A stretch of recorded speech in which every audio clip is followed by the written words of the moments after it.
Hello, കുറേ ദിവസമായിട്ട് ഇവിടെ ഭയങ്കര മഴയാണേ. മീനൊന്നും കിട്ടാനില്ല. ഇനിയിപ്പോൾ മീൻകാരൻ വന്നാൽ തന്നെ ഞാൻ അയാളെ കാണാറില്ല, ഓരോരോ പണികളൊക്കെ ആയിട്ട് ബിസി ആയിരിക്കും. അപ്പോൾ ഇന്ന് ഒരാൾ കുറച്ച് പുഴമീൻ കൊണ്ടു തന്നു.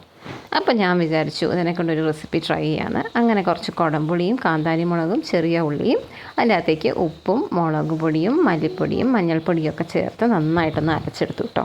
ഈ അരപ്പാണ് നമ്മൾ ഈ മീനിലേക്ക് നന്നായിട്ട് മിക്സ് ചെയ്തെടുക്കുന്നത്. ഇത് നന്നായിട്ട് പുരട്ടി വെച്ച് കഴിഞ്ഞിട്ട് ഒരു അരമണിക്കൂർ നേരം ഒന്ന് വെച്ചു. നിങ്ങൾക്ക് വേണമെങ്കിൽ കൂടുതൽ സമയം വെക്കാം. എന്നിട്ട് ആദ്യത്തെ ട്രിപ്പ് ഞാൻ നന്നായിട്ട് വെളിച്ചെണ്ണയിൽ നന്നായിട്ട് വറുത്തെടുക്കുക, ഇത് ഡ്രൈ ആയിട്ട്. പിന്നെ വറുക്കുന്നതിന് മുമ്പേ അതിൻ്റെ അകത്തേക്ക് കറിവേപ്പില ഇട്ടിട്ടുണ്ടായിരുന്നു ഇതുപോലെ. പക്ഷേ രണ്ടാമത്തെ ട്രിപ്പ് വറുക്കാനിട്ടപ്പോൾ ഞാൻ വിചാരിച്ചു ഇതിൻ്റെ അകത്ത് ഇച്ചിരി വെള്ളമൊക്കെ ഒഴിച്ചൊന്നും വറ്റിച്ചെടുക്കാറ്. അങ്ങനെ മീൻ വറുത്തതുമായി മീൻ വറ്റിച്ചതുമായി. അപ്പോൾ ഇന്നൊരു പുഴമീൻ സദ്യ എന്ന് തന്നെ വേണമെങ്കിൽ പറയാം.